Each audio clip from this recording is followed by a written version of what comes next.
y abogando por la recuperación de la paz y la seguridad en el Ecuador. 6:38 en el territorio continental ecuatoriano. Queremos dar la bienvenida a nuestros primeros invitados en la revista de Opinión Democracia, el ingeniero Luis Vintimilla, y con larga trayectoria en el sector eléctrico. Él fue viceministro de Electricidad, fue director ejecutivo del ex CONELEC, el Consejo Nacional de Electricidad, y ha estado vinculado al Sistema Nacional Interconectado del Ecuador como director de operación y director de ingeniería. También la bienvenida al ingeniero Olger Parra, con quien hemos tenido el gusto de dialogar anteriormente, presidente del Colegio de Ingenieros del Azuay. Bienvenidos, ingeniero Luis Vintimilla. ¿Por qué llegamos a este momento de problemas en la provisión de energía eléctrica en el Ecuador? ¿Cuáles son los motivos y cómo enfrentarlo? Buen día. Sí, buenos días, licenciado Rivadeneira, ingeniero Parra, un gusto saludarlo. Los problemas o las causas para llegar a esta situación del sistema eléctrico ecuatoriano son varias, pero quizá se pueden sumarizar en dos o tres. Uno es, sin lugar a dudas, el tema relativo pues, al estiaje. Es una situación que es cíclica en la cuenca amazónica del territorio ecuatoriano. Esto cada año en el lapso comprendido entre octubre y marzo aproximadamente, siempre hay la constante que los caudales pues, de los afluentes de los ríos que alimentan las principales centrales hidroeléctricas que están localizadas en esta cuenca, acusan graves disminuciones, a veces mayores, a veces menores. En el año actual, pues esta disminución de caudales sin duda ha sido muy importante, muy superior a las que han ocurrido en años anteriores, y ya en épocas muy anteriores también pues, hubo situaciones similares. Es decir, es un fenómeno cíclico. Sin duda, es una situación que es previsible en todo caso, pues todos los años se presenta este fenómeno. El otro es, sin duda, la indisponibilidad de generación térmica, y este es un problema pues, que hay que analizarlo a profundidad para ver cuáles han sido las causas que han ocasionado que la generación térmica no esté para cubrir la deficiencia que se presenta por parte de la generación hidráulica. En esto pues habrá también explicaciones por parte de los organismos encargados del tema, básicamente el Ministerio de Electricidad y la Corporación Eléctrica del Ecuador, pero yo podría asumir que también de parte de los entes que acabo de mencionar, los entes del Estado, también de alguna manera se ven limitados en su gestión por una serie de razones. Primero, pues el tema mismo de del financiamiento de obras nuevas, hablemos en este caso ya específicamente de generación térmica, cuya necesidad se ha venido visualizando desde tiempo atrás, tanto por parte del Centro Nacional de Control de Energía, que a comienzos de año hacía notar mediante algunos informes que para esta época sería indispensable contar con generación térmica firme, capaz de que haga frente al déficit que se presentaría y que de hecho se está presentando por parte de la generación hidráulica, generación pues térmica que no ha podido, por múltiples razones, ser puesta en servicio. Yo atribuiría que una de las principales causas es, sin duda, el régimen burocrático pesado, en realidad, por parte del Estado ecuatoriano, que no permite agilizar adquisiciones y gestiones de esta naturaleza. Ante esto, pues, el tema de, obviamente, una opción que habría resultado sin duda interesante y más ágil es la de confiar y la de asignar al sector privado buena parte de esta responsabilidad. Sin embargo, eso no ha sucedido. Aquí hay que notar en realidad que hay una entidad que es la Secretaría, algo creo que se llama Secretaría de Asociaciones Público-Privadas, que es una entidad con el rango de ministerio a la cual poco se le ha oído en realidad en la gestión por parte del gobierno, que debería haber sido la llamada a propiciar justamente este tipo de asociaciones para el desarrollo de proyectos, tanto en la parte térmica cuanto en la parte de energía renovable.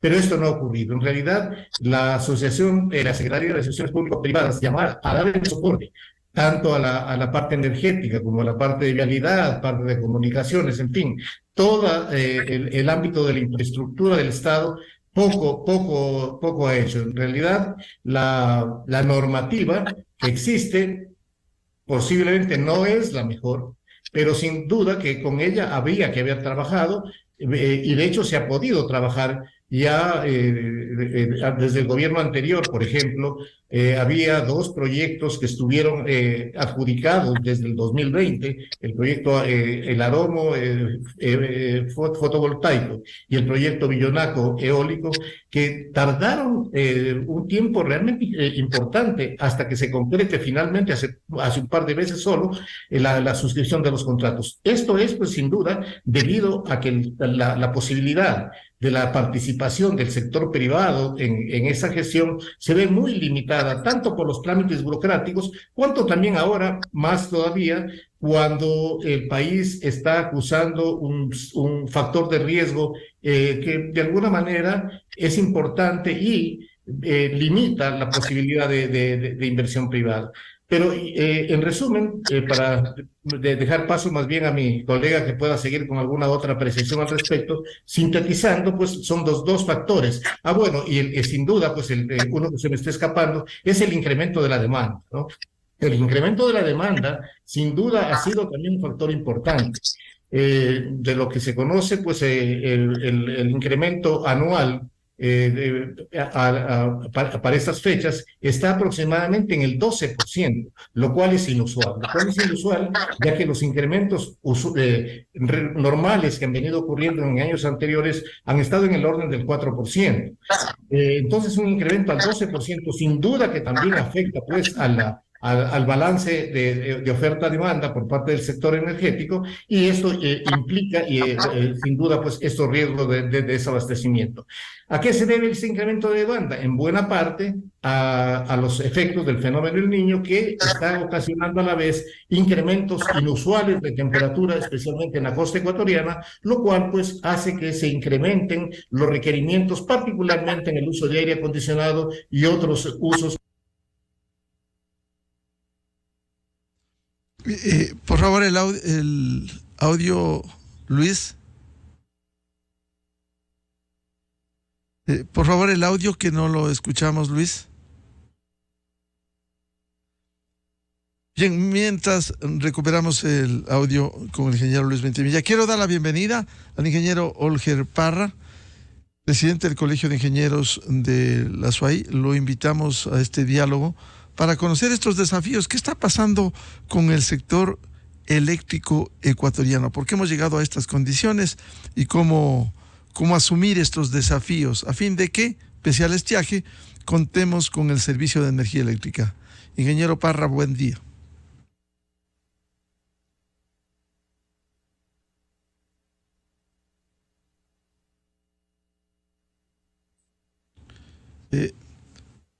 Esta es la revista de Opinión Democracia. Tenemos dos invitados: el ingeniero Luis Ventimilla, experto en el sector eléctrico, ex viceministro de Electricidad, fue director ejecutivo del ex Consejo Nacional de Electricidad, y el ingeniero Olger Parra, presidente del Colegio de Ingenieros de la SUAY. Ingeniero Parra, decía, ¿cuáles son los desafíos que tiene el Ecuador frente a esta nueva emergencia declarada por el gobierno respecto de la provisión de energía eléctrica?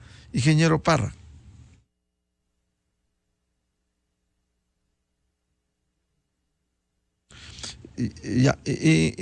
Antes de retomar con el ingeniero Parra, continuemos con el ingeniero Luis Vintimilla. Consecuentemente, ingeniero Vintimilla, si bien estamos en este estiaje, se ha venido trabajando para precisamente que el Ecuador no tenga cortes de energía eléctrica. Para ello se construyeron obras hidroeléctricas y también se tenía entendido que estaba listo como emergencia el parque termoeléctrico, que por cierto es mucho más caro. Si estaba previsto este estiaje, ¿no debieron tomarse mayores medidas que permitan impedir que haya cualquier corte de energía? Sí, eso explicaba. Parece ser que hubo algún problema en la conexión. No sé realmente hasta qué parte de mi intervención pudo escucharse. Pero quizás, si es para resumir lo que yo había dicho en la primera parte, en realidad los problemas fundamentales que han sido las causas de la actual situación en el sistema eléctrico son básicamente, obviamente en primer lugar, el estiaje mismo como tal, que es un fenómeno cíclico que se presenta anualmente en la cuenca amazónica, que alimenta las principales centrales. Luego el incremento de la demanda, que es ocasionado fundamentalmente por el fenómeno del Niño, a causa de las altas temperaturas que se tienen especialmente en la costa ecuatoriana, y sin duda pues la indisponibilidad del parque térmico. ¿Qué es lo que se debió haber hecho para que este fenómeno, particularmente que es el que sí estuvo, que podría haber estado bajo control de las entidades del gobierno que tienen su responsabilidad en este tema, debía pues sin duda haberse llevado a cabo un programa de mantenimiento y también, sobre todo, un programa de nuevas inversiones, que es lo que realmente está haciendo mucha falta en el sector eléctrico, particularmente en el soporte de energía térmica para atender justamente estas situaciones de crisis cuando hay estiaje. ¿Por qué no se han realizado a tiempo las inversiones para nuevo parque térmico? Yo atribuía fundamentalmente al engorroso sistema de contrataciones que tenemos vigente actualmente y que tampoco ha merecido el respaldo adecuado por parte de las entidades de la Secretaría, más bien digamos de la Secretaría de Asociaciones Público-Privadas, que es la entidad que está designada justamente para propiciar la inversión privada en todos los ámbitos de infraestructura del quehacer ecuatoriano. Aquí pues se ha notado poquísima o ninguna prácticamente gestión por parte de esta asociación de la Secretaría de Asociaciones Público-Privadas para propiciar la inversión privada dentro de este campo. Estamos ya abocados a una situación emergente y las autoridades del gobierno pues están tratando de, en la medida de lo posible, minimizar los efectos que eventualmente pueda causar el estiaje. Hasta donde se conoce, pues este momento se ha firmado ya un acuerdo ministerial que pone en vigencia varias medidas para tratar de hacer frente a esta situación. Entre ellas está la contratación que ha sido ser liderada por la empresa eléctrica Quito, con el concurso de todas las otras empresas distribuidoras para contratar 300 megavatios de generación térmica que será instalada pues en puntos estratégicos donde mejor se presten las condiciones para hacer el aporte de energía al sistema interconectado. Entendemos que este proceso está manejándose de una forma acelerada. Todavía, de lo que conocemos, todavía no se ha realizado una invitación para presentación de propuestas, pero entendemos que esto ocurrirá ya en las próximas horas. Esto, pues, también debería estar atado a un proceso de contratación sumamente acelerado. Aquí es donde, sin duda, en estos casos sí, definitivamente es cuando las declaratorias de emergencia son necesarias. Porque si es que se sigue totalmente bajo el esquema de la ley de contratación pública, pues obviamente estos procesos toman demasiado tiempo y aquí no tenemos mucho tiempo que perder. Ojalá haya la suficiente visión por parte de los organismos correspondientes pues para dar celeridad a este proceso. También entendemos que SELEC, ha habido información de que SELEC ha contratado aproximadamente 50 megavatios adicionales para ser instalados en la central Quevedo y alguna porción más de generación térmica también para ser instalada en la central Santa Elena. Eso en cuanto a nueva generación. Quizá uno de los puntos importantísimos es también la importación de gas, que es necesario para poder conseguir que la central térmica Machala pueda operar a su plena capacidad de un poco más de 200 megavatios, que actualmente pues está totalmente limitada por la falta de gas. Es más o menos una situación similar. En el caso de las hidroeléctricas, pues está faltando agua. En el caso de la central térmica Termogas Machala, está faltando el gas. No hay suficiente gas en las disponibilidades en este momento en la zona, por lo cual hay que importar necesariamente, para lo cual el decreto ministerial firmado hace pocos días, pues da instrucciones a Petroecuador para que se realicen las gestiones de importación igualmente de una manera acelerada. Y bueno, y sobre todo pues poner a punto el parque térmico, el existente, que es un parque térmico obsoleto en realidad. Hay centrales térmicas que tienen vida ya, que tienen una vigencia, una vida de más de 40, 50 años. Entonces, esto necesita ser reemplazado. Todo esto, muy difícil que el Estado pueda afrontar estas obligaciones con sus propios recursos. Definitivamente, la tarifa eléctrica no es suficiente para cubrir la expansión del sistema. Es una tarifa totalmente subsidiada que de alguna manera merecerá ser considerada para que los ecuatorianos, que al menos tenemos la posibilidad de hacerlo, podamos pagar precios reales por los consumos. Todos estos son factores que sin ninguna duda pues están afectando al sistema eléctrico ecuatoriano. Bien, quiero dar la bienvenida al ingeniero Olger Parra, presidente del Colegio de Ingenieros en el Azuay. ¿Cómo ve esta crisis y por qué hemos llegado a esta situación? Como bien describía el ingeniero Ventimilla, por un lado falta de agua para la generación hidroeléctrica, por otro la necesidad de importar gas, un parque térmico obsoleto, también juega la tarifa eléctrica. ¿Cómo ve esta problemática? Buen día, ingeniero Parra. Buenos días, muchas gracias por la invitación, licenciado.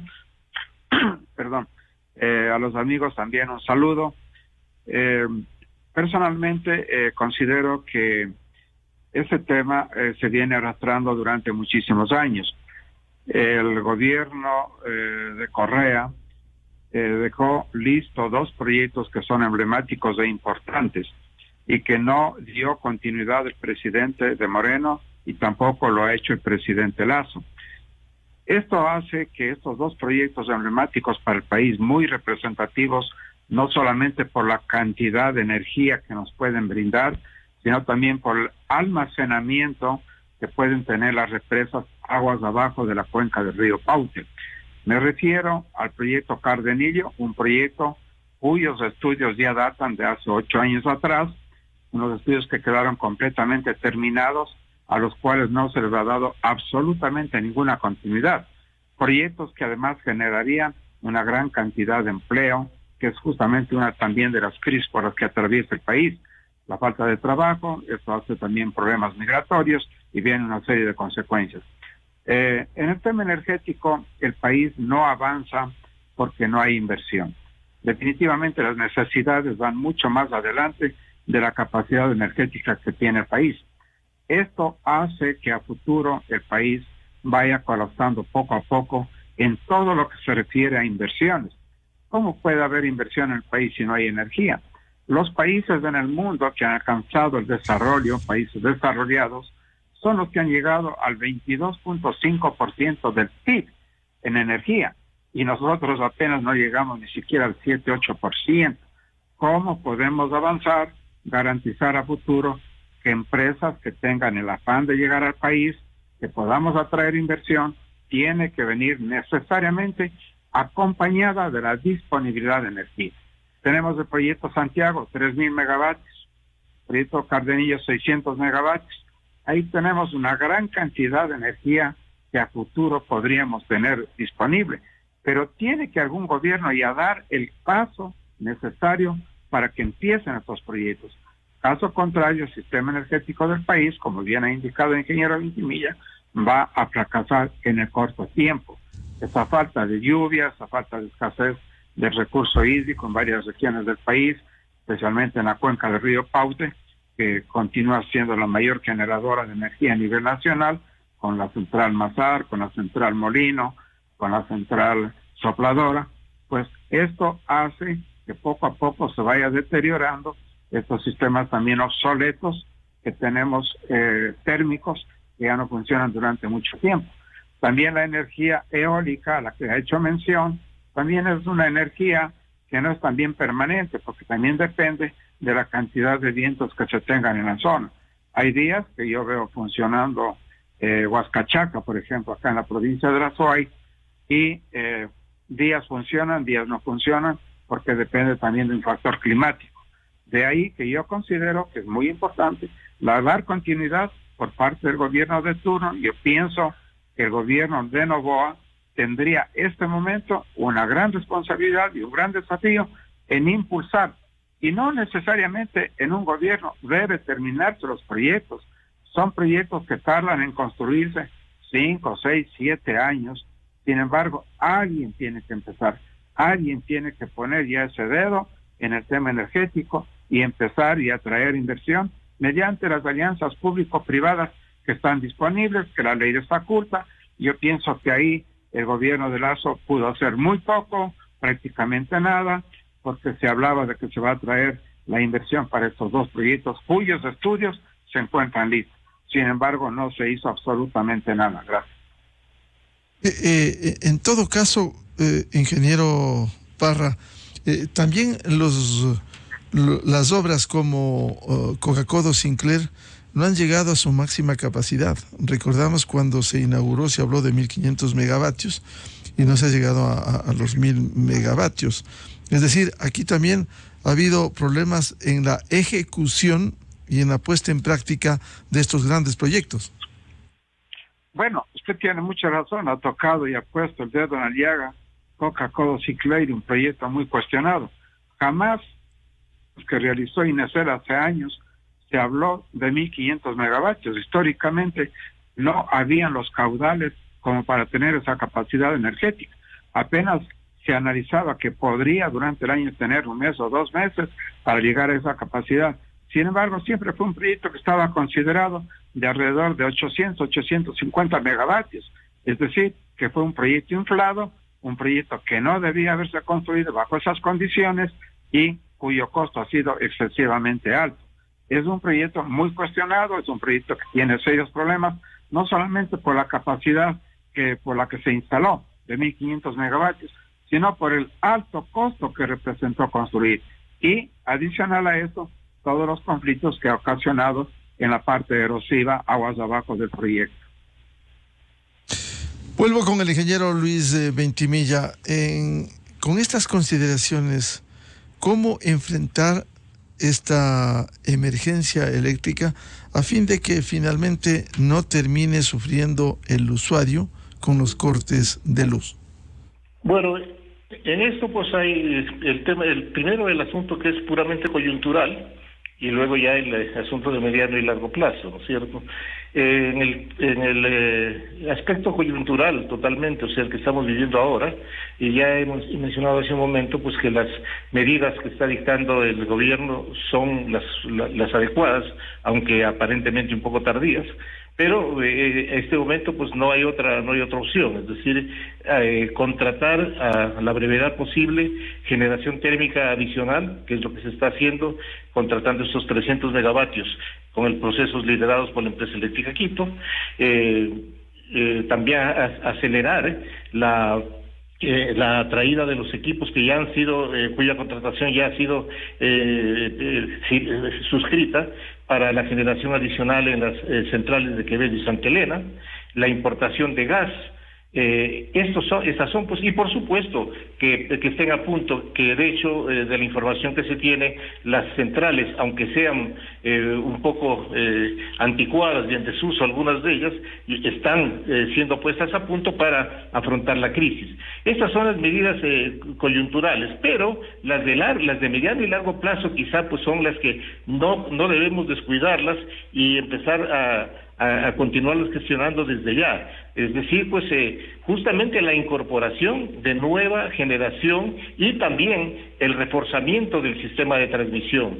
En esto pues es importante, recalco, la participación del sector privado. Esto hay que poner mucho énfasis en esto porque el gobierno ecuatoriano, el Estado ecuatoriano, no está en capacidad de afrontar los retos de inversiones que demanda el sistema eléctrico. La única alternativa es conseguir la participación del sector privado. En esto, pues, tanto el Ministerio de Energía como la Secretaría de Asociaciones Público-Privadas son las entidades que están llamadas a agilizar los procesos que son necesarios para incorporar nueva generación. Lo ha mencionado mi contertulio, que hay proyectos que se vienen tratando desde hace tiempo atrás. Efectivamente, pues los dos más importantes, emblemáticos, en la parte de generación hidroeléctrica, son sin lugar a duda pues el proyecto Cardenillo y el proyecto Santiago.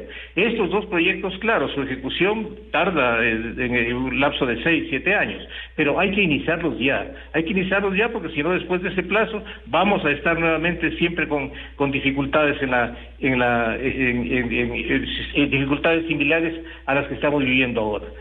Eso es quizá lo que hay que destacar. Para el tema tarifario, yo había mencionado también hace un momento que sin duda es un tema muy importante. En este momento la tarifa que se paga a nivel promedio en Ecuador es de 9,2 centavos por kilovatio hora, que es una tarifa que está totalmente subsidiada. El costo real de producción es de 15 centavos, ¿sí? Entonces esa diferencia de 6 centavos alguien la tiene que cubrir, no viene regalada por nadie. Si no se cubre a través de la tarifa, se la cubre simplemente a través de los impuestos. Hay un aforismo que dice lo que no paga el usuario lo paga el contribuyente. Es decir, si no pagamos el servicio eléctrico por medio de la tarifa, pues necesariamente tenemos que cubrirlo por medio de impuestos. Y claro, y ahí está el gran problema, que cuando la parte que tiene que cubrirse por impuestos la recauda en la caja fiscal, ese dinero muy difícilmente luego se restituye al sector eléctrico para que pueda impulsar nuevas obras. Lo ideal sería, y de hecho ya en la ley de régimen del sector eléctrico de 1996, que desafortunadamente fue despedazada luego por la Asamblea Constituyente en el 2008, ahí se preveía ya la posibilidad de autogestionar el sector eléctrico, autofinanciarse. Es decir, ese es el esquema ideal realmente, que el sector eléctrico se financie por sí mismo, ¿sí? ¿Y eso de qué manera se lo consigue? A través de una tarifa que cubra costos y que sea recaudada directamente por el sector eléctrico. Caso contrario, si es que se sigue operando de esta manera, con una tarifa subsidiada y cuyo diferencial es manejado por la caja fiscal, es muy difícil pues que esos recursos fluyan hacia el sector eléctrico para nuevas obras. Hay mucha tarea en realidad por delante. El nuevo gobierno tiene, a pesar de su corto tiempo, creo que debe comenzar por corregir todos estos problemas que acabamos de mencionar, para que en los próximos años no sigamos viviendo situaciones similares. Ingeniero Olger Parra, frente a esta crisis, sabemos la situación del Estado ecuatoriano, y algo parecido sucede con el sector petrolero, que recibe de las exportaciones los recursos que pasan automáticamente a la caja fiscal. ¿Cómo lograr estabilizar al sector eléctrico si el Estado ecuatoriano no puede, por falta de recursos, como señala el ingeniero Vintimilla? ¿Cómo pudiera aportar el sector privado para que sea protagonista aún más en este sector? Bueno, sí se pueden realizar una serie de actividades que vayan en beneficio, pensando en el desarrollo del país. Una de ellas es lograr la independencia, que los recursos que se recaudan por concepto de venta de energía, tanto de transmisión como todos los rubros que representa la energía, puedan ser manejados independientemente. Ya se hizo una prueba para la construcción del proyecto Masar. Es un ejemplo que se puso a nivel nacional y tuvo mucho éxito. Este proyecto, ejemplo, empezó con la venta que se le permitió a Hidropaute que pueda realizar a los grandes consumidores a nivel nacional directamente. Hidropaute, mediante un fideicomiso, fue acumulando este dinero en una cuenta bancaria y cuando llamó al proceso licitatorio, se logró que ya tenían los recursos necesarios para empezar la licitación. Eso permitió que se construya, que se adjudique la obra y que se empiece inmediatamente la construcción. Casi al final, faltando como un año, casi 2 años para concluir el proyecto, por el cambio de gobierno, se dio una circunstancia en la que se ordenó que Hidropaute ya no recaude ese dinero de la venta directa y que vaya a la cuenta del Tesoro Único Nacional. Esto afectó al proyecto porque al final se terminó pagando con el dinero de la caja fiscal y evidentemente se notó que no era el método mucho más adecuado. Entonces, formas como desarrollar y obtener proyectos aquí en el Ecuador, si hay cómo, porque el dinero no se requiere inmediatamente, el dinero se requiere mediante un cronograma de actividades, de trabajos, pagos por mensualidad de las planillas que se hacen a las empresas o grupos constructores. Otra de las agilidades que se puede dar inmediatamente para ir solucionando, sabemos perfectamente que tener energía térmica es alta, es costosa, tanto solamente en la inversión de los equipos como también en el consumo de los combustibles. Sin embargo, la forma de administrar la energía en el país no ha sido la más adecuada desde hace muchos años por esos cambios que han habido políticamente en el manejo de conceptos de energía en el país. ¿Cómo atraer inversión? ¿Cómo desarrollar estos proyectos? Bueno, estos proyectos se los ha lanzado. Hay inversionistas dispuestos a invertir en energía. Lo que hace falta es una decisión política, independientemente de las protestas, de los reclamos, en fin, tiene que un gobierno centrarse a tomar decisiones firmes, porque cada vez que se quiere desarrollar un proyecto, siempre hay oposición. No lo hago, no lo quiero dejar, porque va a afectar a esto, porque una represa probablemente va a tener esas afecciones, no dejo instalar otro equipo en otro lugar. Entonces, esta serie de disyuntivas que existen en el país no hace que el país pueda ofrecer y garantizar realmente inversión externa, porque empresas interesadas, en algunas reuniones que hemos mantenido durante mucho tiempo atrás, hay grupos interesados, grupos europeos, grupos norteamericanos, interesados en invertir en energía. Lo que hace es agilidad por parte del gobierno. Bueno, entiendo que ese gobierno ya no lo va a hacer, es un gobierno que está de salida, un gobierno que en energía no ha hecho absolutamente nada durante todo este tiempo. Por consiguiente, nosotros lo que debemos es proponer al nuevo gobierno, darle las herramientas necesarias, ponerle a disponibilidad todos los estudios ya existentes para que se empiecen a realizar y a construir estas obras. Como ha manifestado el ingeniero Vintimilla, si no se hacen estos proyectos, dentro de 3, 4 años vamos a volver nuevamente a la misma situación. El no permitir también que se construyan pequeños proyectos. En la provincia de la Soay hay uno cuyos estudios también se encuentran listos desde hace más de 10 años y no se ha podido realizar por la oposición existente de grupos minúsculos como el proyecto Soldados Yanuncay, 23 megavatios, proyectos de uso múltiplo, generación de no solamente en la parte energética, sino también abastecimiento de agua potable, que en este momento no existe en la ciudad.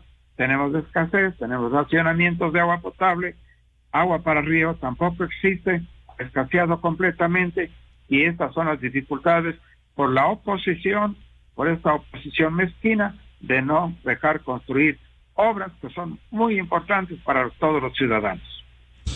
Ingeniero Parra, ¿cómo llegamos a esta situación cuando incluso Colombia nos vendía en otras condiciones la energía, pero Colombia ahora ya no nos puede proveer en la demanda que tenemos hoy?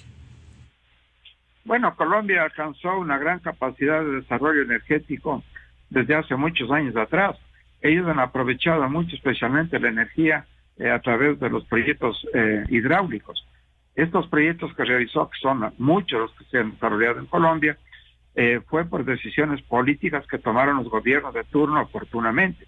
Acá, imagínense si a raíz de la terminación del gobierno de Correa si el gobierno de Moreno hubiese dado continuidad al proyecto Cardenillo y al proyecto Santiago, ya aseguro que Cardenillo ya estaba produciendo, ya hubiésemos tenido una disponibilidad energética. Aquí hay que construir estos proyectos que son ambientalmente amigables con el medio ambiente, hay que construir estos proyectos que son a largo plazo, que requieren poca inversión versus la capacidad de generación. Además, no tienen el impacto visual que tienen los proyectos de energía eólica. Entonces, yo pienso que el país tiene mucho por desarrollar. Existen pequeños proyectos de inversores ecuatorianos de 10 megavatios, de 20 megavatios. Como bien se ha manifestado, son proyectos que se pueden perfectamente, si se da la actividad necesaria, ecuatorianos dispuestos a invertir en estos proyectos. ¿Por qué tanta traba? ¿Por qué tanta dificultad para el desarrollo? Estamos sufriendo justamente esa capacidad de energía por las malas decisiones políticas. Esto es un tema netamente político, intereses mezquinos en contra del desarrollo y el futuro del país. Ingeniero Vintimilla, las salidas frente a este panorama, usted ha hecho algunas recomendaciones, la inversión privada, tiene que subirse la tarifa eléctrica. Por cierto, esto tendría su incidencia. ¿Cómo asumir estos desafíos a fin de que a futuro, ya vendrá una nueva administración con el nuevo gobierno, no tengamos estos fantasmas de los apagones? Bueno, quisiera yo, antes de responder su pregunta, licenciado Rivadeneira, hacerme eco de lo que acaba de decir el ingeniero Parra respecto de la conveniencia también de no mirar solamente a los proyectos grandes, que tal como Cardenillo y Santiago, sino también a estos pequeños proyectos de la gama de los 50, 60 megavatios que pueden ser asumidos más fácilmente por pequeños inversionistas. Y ahí sobre todo también estar muy atentos a las trabas que suelen venir impuestas especialmente por comunidades que no miran en realidad el horizonte de progreso del país, sino que se circunscriben a mirar solamente sus pequeños intereses particulares.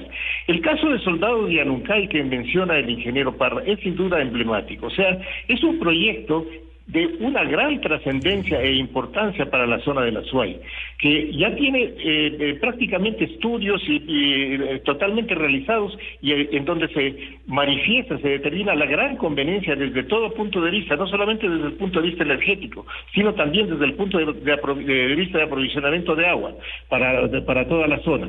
Sin embargo, es un proyecto que sigue siendo entorpecido justamente por las comunidades que no le dan paso, que no permiten seguir adelante con su ejecución.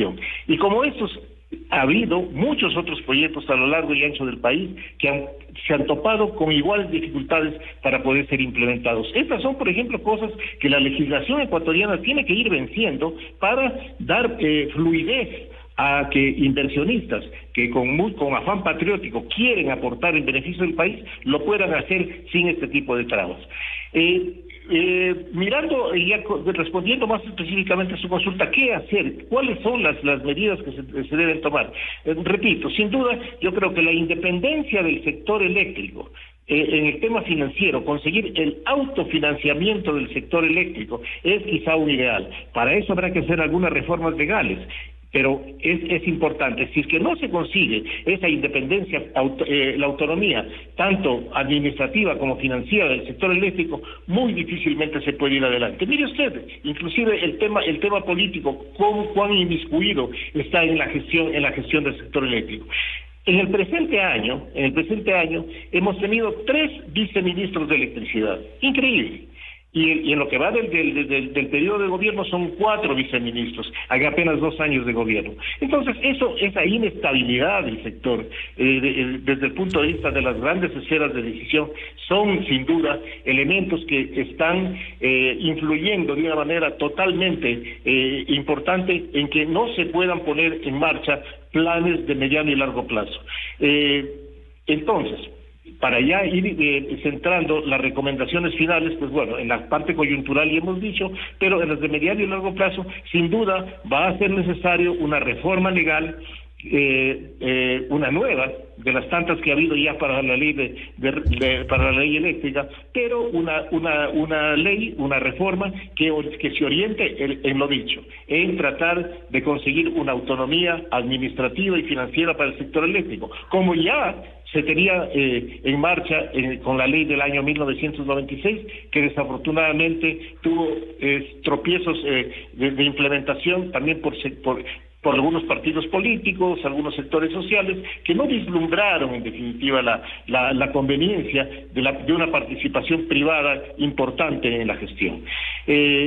Esto sería, para no alargar demasiado el punto, pero esos serían los aspectos más importantes que habría que tener en cuenta si se quiere que no se vuelvan a repetir este tipo de situaciones a mediano y largo plazo.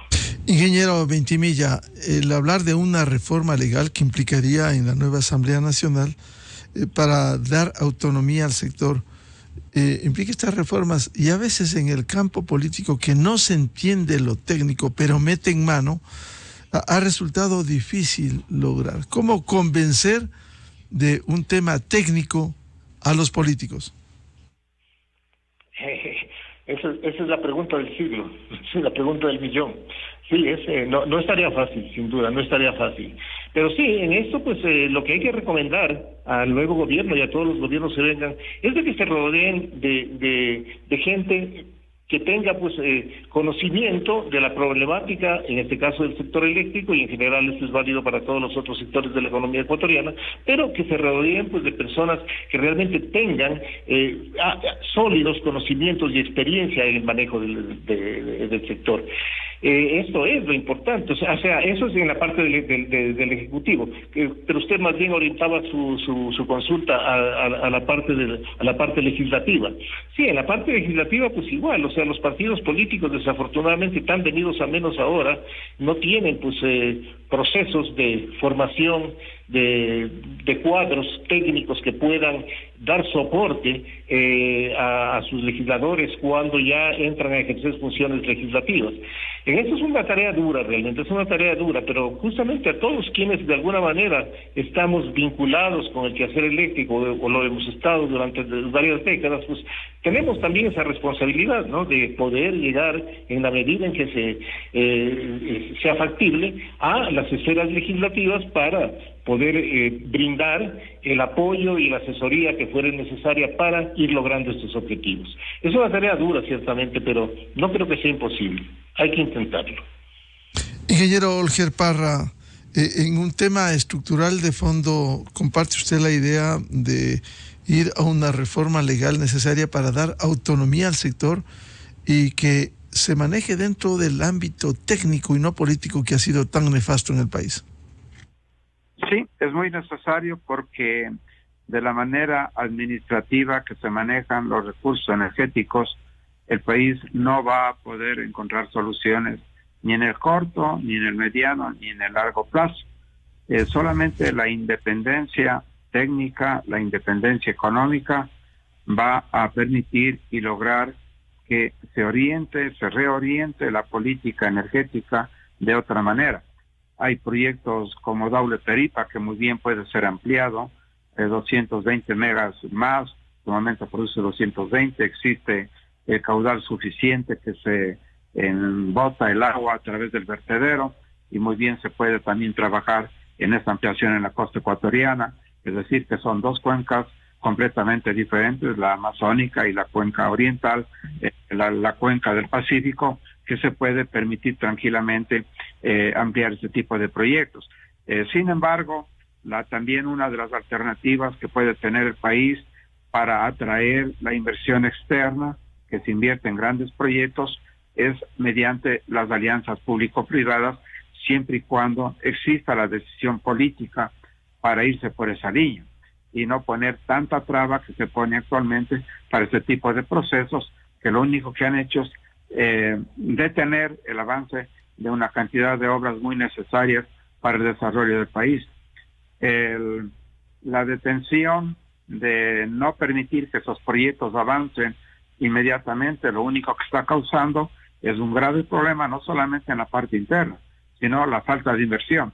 ¿cómo puedo invertir en minería que requiere un gran consumo energético si no tengo esa disponibilidad? Un inversionista llega a un país cuando ve que también que exista disponibilidad de energía y que sus costos sean competitivos. Y vamos a tener también energía costosa, vamos a tener una energía que salga dentro de los niveles que se manejan en otros países, y debemos recordar que Ecuador es un país dolarizado, que estamos pagando una energía en base a dólares.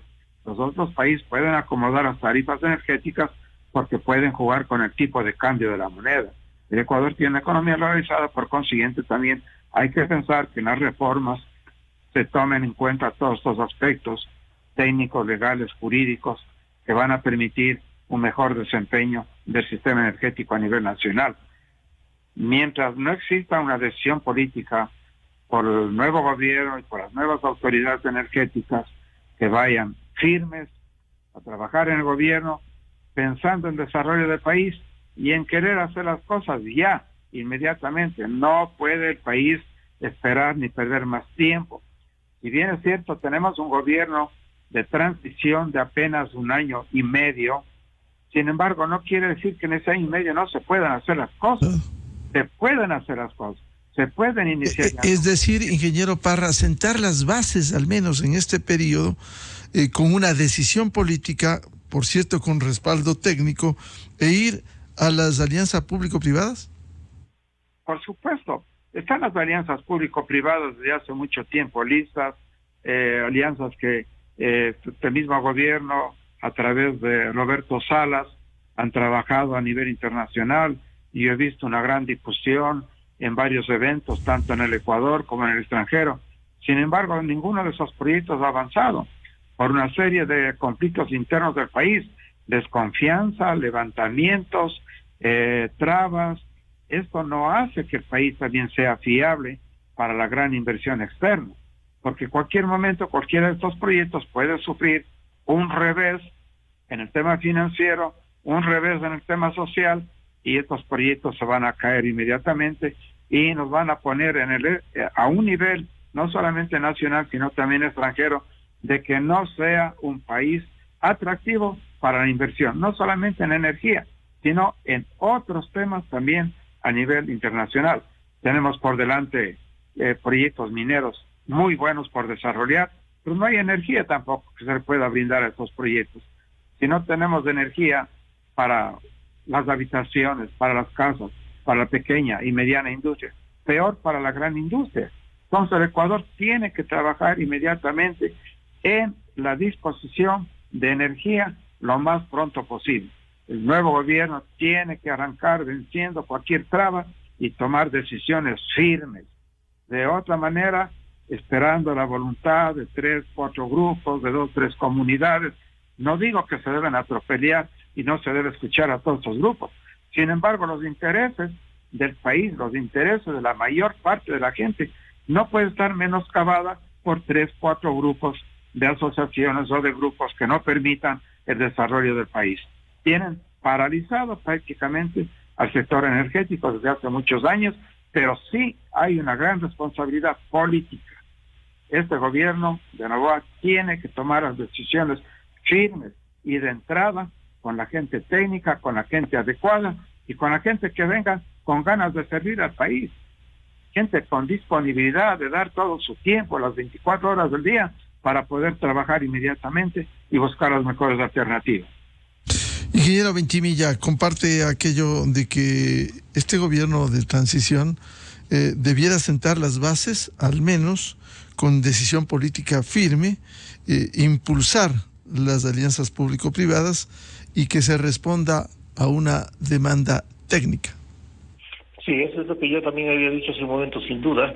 Este gobierno tiene esa gran responsabilidad y toma al sector eléctrico, en este caso, pues en una situación muy crítica, y el reto que asume el gobierno es importante. O sea, desde el primer día prácticamente está tomando a su cargo un sector que está en total crisis, en plena crisis, y sí, sin duda, rodeado de los mejores elementos de que pueda disponer. no dudamos que va a salir adelante. De hecho, el reto es muy importante. Sin duda, las nuevas inversiones que se demandan en el sector eléctrico son realmente importantes. He oído mencionar al gerente de SELEC hablar del orden de 5.000 megavatios que se requerirían en el corto y mediano plazo para atender las nuevas demandas que se están haciendo presentes a nivel nacional. Llámese minería, llámese sector camaronero, electromovilidad, todas estas son demandas realmente importantes que suman ese monto muy alto de requerimientos. Esos 5.000 megavatios de generación adicional requeridos en el corto y mediano plazo tienen que ser necesariamente enfrentados mediante asociaciones público-privadas. En esto estamos realmente muy atrasados. Solamente hay un par de proyectos firmados recientemente que ya los mencioné hace un momento, el Arón y Bionaco, que se han podido concretar mediante este esquema, pero toda la nueva inversión que tenga que realizarse tendrá que llevarse a cabo necesariamente bajo este esquema. Es un esquema pues que prevé una participación conjunta, mancomunada, entre los inversionistas privados y el sector público. Cada uno de ellos asumiendo el riesgo que le es propio de acuerdo a sus experiencias y de acuerdo a sus capacidades y de acuerdo al ámbito en que cada uno se maneja. Pero es un compartir de riesgos, un compartir de responsabilidades, pero un compartir también pues de obligaciones y beneficios que a la larga traerán un mejor futuro para el sector energético y sin duda pues un mejor futuro para todo el país. Ingeniero Parra, ¿cuál sería el escenario de no sentar estas bases, por pequeño que sea el periodo presidencial, si no se sientan las bases y seguimos en este escenario de ir enfrentando cuando se presentan las emergencias? Bueno, el colapso energético se viene, porque no se ha invertido durante todos estos años. Desde el gobierno de Correa no se ha hecho absolutamente ninguna inversión en el sistema energético. Y en energía se tiene que invertir todo el tiempo. No es que instalo ahora, como bien ha mencionado, que se requieren como 5.000 megas. Bueno, en este momento ya tendríamos 600 megas que se podrían, que están listos para licitar o para traer inversión en Cardenillo, 3.000 para Santiago, que toman alrededor de 7 años, 6 años en la construcción de esos proyectos. Sin embargo, el país, ¿cómo puede desarrollarse? ¿Cómo puede moverse si no hay energía? Ninguna actividad, ninguna. El licenciado puede desarrollarse si no hay energía. Es imposible que se piense que la energía, muchas personas no le toman muy en cuenta o no le ponen mucha atención, no se dan cuenta que sin energía no puede haber desarrollo del país, no puede desarrollarse ninguna actividad. No se puede realizar ningún tipo de movilizaciones, ninguna obra de infraestructura, llámese pequeña, mediana o grande. Entonces, en energía no tienen que descuidarse los gobiernos que vengan a futuro. Tienen que trabajar día a día en seguir pensando en el desarrollo del país en base a la construcción de nuevos proyectos, sean pequeños, medianos o grandes proyectos, porque caso contrario estamos al borde del colapso. También las centrales requieren mantenimiento, también los proyectos requieren mucha atención de reinvertir nuevamente, algunas represas tienen que ser dragadas, es decir, tiene que mantenerse permanentemente actividad dentro del sector energético. Si no se trabaja en energía, no vamos a poder atraer inversión de ninguna naturaleza, ni inversión local, peor inversión externa, para el desarrollo de otras actividades productivas. Yo he mirado con mucha atención el recorrido del señor presidente electo por varios países europeos tratando de buscar inversión, pero le van a preguntar qué disponibilidad energética tiene, qué nos ofrece para determinada industria, para determinado trabajo, para determinada actividad. Entonces, ¿qué le puede ofrecer? ¿Qué le puede decir? Hoy voy a traer recién 300 megas de energía térmica, y todo el tiempo vamos a estar con ese mismo dilema de la falta de disponibilidad y a qué costo. Entonces trabajemos pensando ya en el desarrollo del país, atrayendo inversión para estos nuevos proyectos, para que a futuro podamos también seguir trabajando en los pequeños también proyectos. Estos proyectos pequeños que le menciono de 5, 10, 20, 30 megas, a la larga están en capacidad muchos ecuatorianos de invertir en el sector. Pero permitan, dejen trabajar, dejen hacer los proyectos, dejen construir estas obras. No pongamos obstáculos, porque caso contrario, el colapso del sector energético se viene en el corto plazo. Bien, muchas gracias por estas recomendaciones técnicas, insisto, desde una visión técnica del ingeniero Luis Vintimilla, experto, ex viceministro de Electricidad, quien fuera director ejecutivo del ex Consejo Nacional de Electricidad, y el ingeniero Olger Parra, desde Cuenca, presidente del Colegio de Ingenieros de la SOAI. Muchas gracias, como siempre, su valioso aporte en medio de esta crisis en el sector energético. Muy buen día. Muchas gracias a sus órdenes, licenciado Rivadeneira. Un saludo, ingeniero Parra. Muchas gracias, licenciado. Muchas gracias, ingeniero. Yo participo en calidad de presidente del Colegio de Ingenieros, Geólogos y Minas de la SOAI. Con esa aclaración, muchas gracias. Muchas gracias, efectivamente así es. Enseguida, en la revista de Opinión Democracia. 7:34 minutos en el territorio continental ecuatoriano. Vamos a una pausa, buscando la verdad. Volvemos para hablar sobre el comportamiento del votante en el último balotaje con el consultor político y experto en comunicación electoral Gustavo Isch y el gerente de Comunicaliza, doctor Álvaro Marchante. Desde 1984 con Gonzalo Rosero. La revista de Opinión Democracia. Siempre líderes, siempre confiables. Enseguida regresa Miguel Rivadeneira.